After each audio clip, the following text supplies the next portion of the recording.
With Jesus' death, many things happened, letting us know that the sorrow and the loss that took place when Jesus died on that cross was not the end, but it was the beginning of many new things.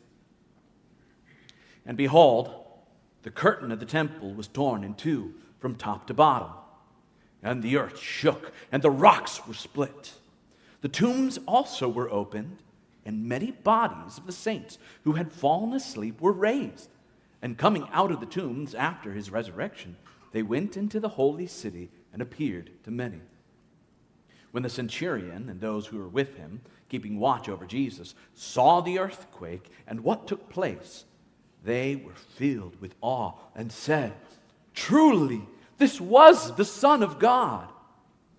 There were also many women there, looking on from a distance, who had followed Jesus from Galilee, ministering to him, among whom were Mary Magdalene and Mary, the mother of James and Joseph, and the mother of the sons of Zebedee. Many things were taking place. One, we see, was the tearing apart of the curtains there in the temple. God had placed that curtain in the temple to keep people safe from the holies of holies.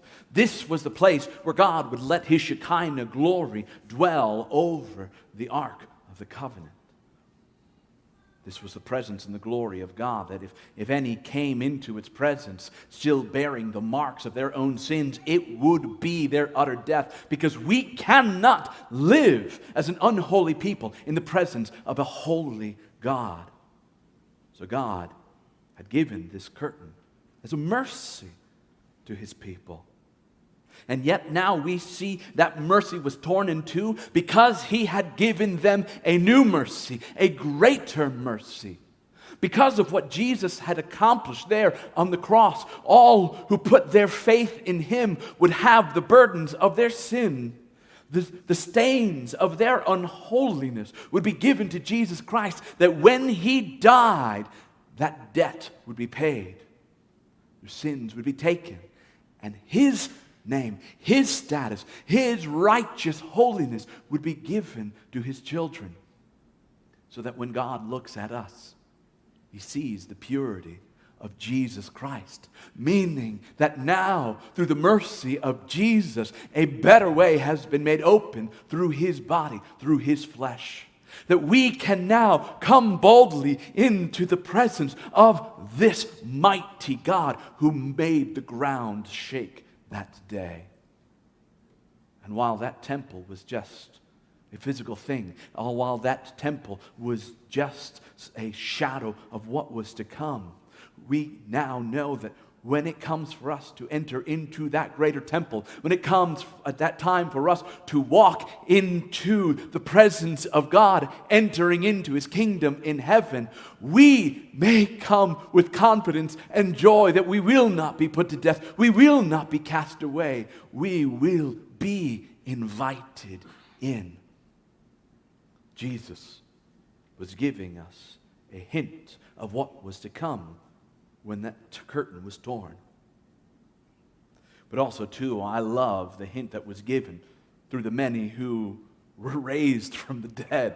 As those tombs were being opened, those who were the followers of the Lord, those of sincere faith, those who were the saints, some of them rising, walking into the city. What were the people thinking? Did they recognize them? Did they know them? What were the people themselves who walked out of those tombs? What were they saying? What were they declaring? But the message that was sent through these resurrections was that with the death of Jesus Christ, it was not an end, but it was actually a beautiful and wonderful beginning. The death of Jesus Christ means life for many. Now, for the brothers and sisters who walked out of their tombs on that day, they were not yet given the resurrected bodies that Jesus himself would be raised with on Easter Day. They were given back their first bodies, which meant that they would have to go through a second death. But this time we know that it's okay, Because through the word of Jesus Christ, it is promised to us that Jesus himself will come a second time. And when he does, he will bring the kingdom of heaven with him to this earth. All that is broken will be mended, and we will be given bodies like his. As he will live forever, we will live forever with him. But it wasn't made completely clear to them yet. They were still living in the darkness. They were still living in the shadows. And yet, what a beautiful, powerful hint of what was still to come. The sky was filled with darkness that day, but in Jesus Christ there was hope and light and life. And so, brothers and sisters, if we are willing to let go of this world's darkness, if we are willing to let go of our sins, the corruptions that we have brought into this world, and willing to cling to him instead, all that was promised on that day will become fulfilled for you and for me. When it was evening, there came a rich man from Arimathea named Joseph, who also was a disciple of Jesus. He went to Pilate and asked for the body of Jesus. Then Pilate ordered it to be given to him. And Joseph took the body and wrapped it in a clean linen shroud and laid it in his own new tomb, which he had cut in the rock. And he rolled a great stone to the entrance of the tomb and went away. Mary Magdalene and the other Mary were there, sitting opposite the tomb.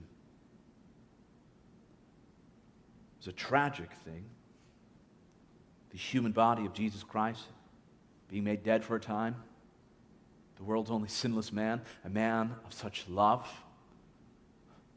a love for his disciples, a love for the children, a love for tax collectors and prostitutes and sinners, all who are willing to give up their sins and to follow him instead.